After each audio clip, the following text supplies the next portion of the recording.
দুই ধরনের লোক এটা খেতে পারবেন না, যাদের পাইলসের সমস্যা আছে ও গর্ভবতী মহিলা। মিরাকল কিউর হচ্ছে একটি রেমেডি, ঘরোয়া তৈরি, যেটি তৈরি করতে 5টি উপাদান লাগে: আদা, রসুন, লেবু, Apple cider vinegar with mother এবং কালো জিরা ফুলের মধু। এবং এই 5টি উপাদানের তৈরি রেমেডিটার উপকারিতাটা কী, আসুন আমরা জেনে নিই।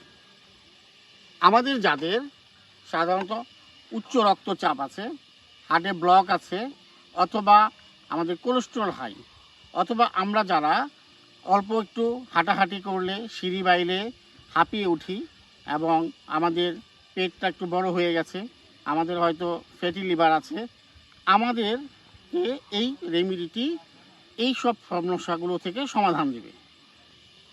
আসুন আমরা দেখি এটা আমাদের কী আছে।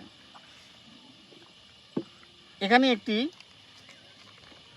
লিস্ট দেওয়া আছে যেখানে সমস্ত কিছু বর্ণনা করা আছে, কিভাবে খাবেন, এটা কী দিয়ে তৈরি, সমস্ত কিছু এখানে সুন্দর করে দেওয়া আছে। এই রেমেডিটি এই কাপ দ্বারা 30 ml পরিমাণ প্রতিদিন সকালে খালি পেটে খেতে হবে। আমাদের এই প্রোডাক্টটি অর্ডার করতে কোনো প্রকার অগ্রিম দিতে হবে না। আপনি আমাদের নিচের লিঙ্কে গিয়ে আপনার নাম, ঠিকানা, ফোন নাম্বার দিয়ে অর্ডার করতে পারেন, অথবা স্ক্রিনে দেওয়া নাম্বারে কল করেও অর্ডার করতে পারেন। ধন্যবাদ।